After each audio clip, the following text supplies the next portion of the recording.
columnist, and joining us from Washington, Matt Schlapp, chairman of the American Conservative Union. Matt Schlapp, I saw you on Fox News this week sticking up for your old friend Jeff Sessions. How do you feel about the public tormenting, the banging on the piñata that is this president's cyber torture of Jeff Sessions?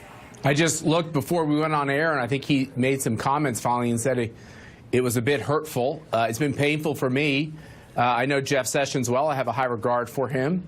I support the president, and it's been hard to watch the president's tweets against Jeff Sessions. I, for one, do understand why he's frustrated in all this. It's frustrating for people who support President Trump to imagine that this special counsel investigation has loomed over. Matt, wait, let me stop. I mean, I understand being president is frustrating, but our old boss didn't, send me out to the White House briefing room to publicly attack any sitting member of his cabinet. I mean, he was frustrated all the time. Buy a punching bag, go to the gym, take a pill. You don't attack your members of your cabinet on Twitter when you're frustrated. I mean, I need a better excuse than frustration.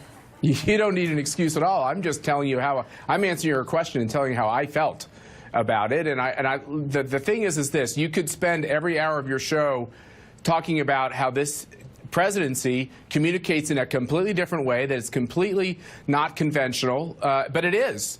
And it is the reality that we're in. It's the reality the American people voted for. They wanted a lot of change to how things are done in Washington, and the president is changing almost everything about being president. Do you think they wanted to get things done, though? I mean, do you think they're going to be happy?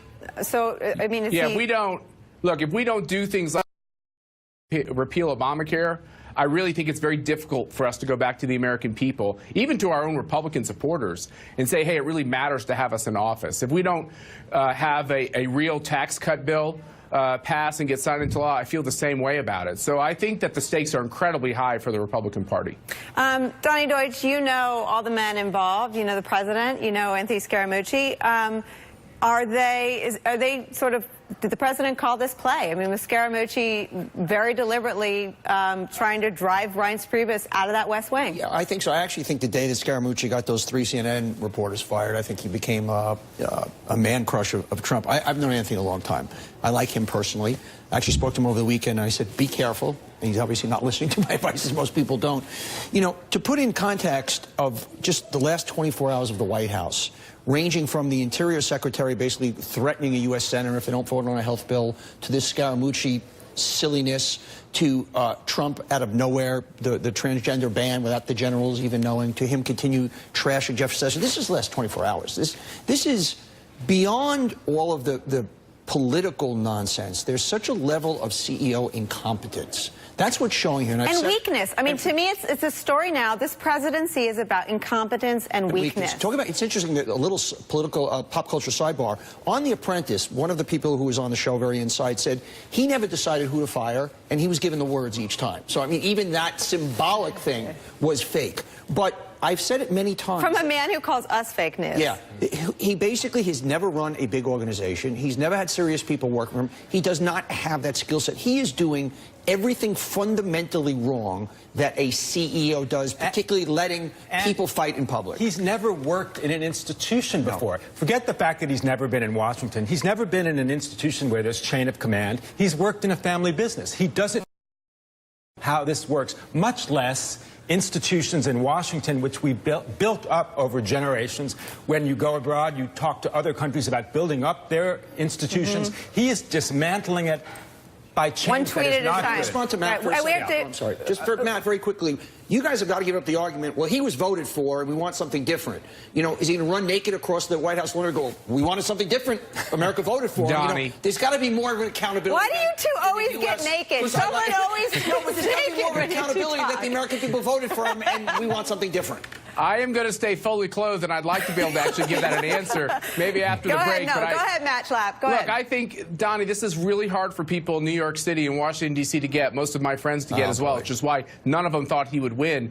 That even with everything that's going on now in the West Wing, I talked to people today when I was on Capitol Hill. The people who voted for him in the states that voted for him, they are loving what he is doing from a policy standpoint. I agree with what Nicole said. We've got to deliver on the big things still, or we're in big political trouble. trouble. But his people are. Matt Schlapp, you ran the office, you ran White House personnel, and I believe that when the president that you and I worked for, recess appointed John Bolton, I had a role in that. I was one of the communicators that defended the decision. I think you were involved either as the head of the Office of Political Affairs or you had a role as White House personnel. Is that right? Am I getting any of this right? I was political affairs, but did a lot of personnel work. So talk about the politics of a recess appointment. Yeah, I think the president has clear abilities to make recess appointments at certain periods of time, but the problem with that is that, Jeff Sessions and the president see eye to eye on almost all policies. It was Rod Rosenstein, the deputy attorney general, who actually, without talking to Sessions, picked the special counsel. So it would be kind of bizarre to have Sessions step away, be fired or resign or whatever, and then you have the problem person, which is the deputy attorney general, become the acting attorney general. I think that's the part in all this. It doesn't relieve anything. Is Rod Rosenstein a problem person in your view? No, but I think that many of us do not agree. We think he flinched on the idea of picking a special counsel. I, for one, am okay with, because I don't think, Nicole, the basic question is this. They can't even put in the code what the criminal activity is. We use this word collusion. Every lawyer I talked to that you and I served with in the counsel's office, this is not even a legal term. Well, then what are you worried about? I'm not worried about it. All I'm saying is that... But then why are you mad at Rod Rosenstein? I'm not mad at Rod Rosenstein. But you just said the one that was that you basically said if you're going to fire anyone, fire Rosenstein. Nicole, the president is frustrated with the attorney general because of the Russia investigation, which hinges on the decision to pick a special counsel. I think that was a mistake because just like happened in our administration and for 8 years of the Obama administration, it's actually possible for an attorney general or a DOJ to run an independent investigation without picking a special counsel. Obama had tons of issues that bothered Republicans and that were politically dicey, including, running the guns on the border and everything else. But they were able to avoid this question of a special counsel. And I don't see anything in terms of evidence that rises to the level where you'd have to pick a special counsel. I think they need to do an investigation. And somebody like Rod Rosenstein, who served Democrats and Republicans, can do that investigation without bringing up these special counsels. As you know, they can go on for years and years, sometimes a decade or more, and it becomes a fishing expedition, which would be a... Schlapp, let me ask you what you think the prospects are and what role the president has played by calling the House bill mean, by saying the Senate bill needed more heart, by his super PAC targeting Dean Heller, by the mixed messages. I think in 48 hours he had 5 positions: just repeal it, no repeal and replace it, no repeal. I mean, where do you think this stands, and do you think the White House has been constructive? I don't really actually think this is as much about Donald Trump as is it about Republicans who for 7 years, Nicole, ran around this country and actually for the first time that I can remember actually delivered a consistent message that the American people actually listened to, and polls showed that they mostly agreed with, and they did really well in 4 election cycles over the #1 issue was Obamacare. They actually sustained a message, and here was the problem.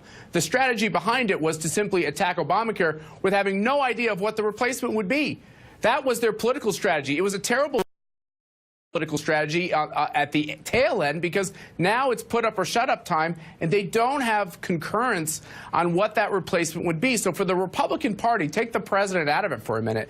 If they can simply not go back to the American people and explain, oh, sorry, yeah, you gave us a majority in the Senate, you gave us a big majority in the House, legislating is just simply too hard. And for the 7 senators in the Senate, 6 of whom voted to repeal this in 2015, the very same language, and they did that because they knew Barack Obama would veto it. Now that they have a president who would sign it, they actually don't want to repeal it. I think there's going to be hell to pay for those members. I think this is a very bad moment for the party. Of course, most of the Republican senators are doing what they said they would do. And for the president, I think he's looking at the legislative process and saying, this is, as Casey said, this is a little bizarre. I thought these people wanted to repeal this bill. Do they not want to repeal this bill? And I think that because the politics are so absolutely abysmal for the Republican Party, if they don't repeal and replace Obamacare, I actually think by the end of the year, they will get it done. But guess what, Nicole? Legislating is hard, and we ought to start doing it again. Here's the positive note. We are a different country, and you're seeing Republican senators speak up, and he is getting boxed in, and that's why he's getting more and more outrageous. That's the difference. This actually shows how great our republic is, and it will continue. Go ahead, Matt. Can I just say one thing? This rhetoric is way over the top. Fox News has different types of shows. There's plenty of Republicans on Fox News who are never Trumpers. It's more diverse than you're characterizing. The American people. Schlapp, I didn't attack Fox News. I know you didn't, let me make a point though, real quick, and then I'll give you all the time you need.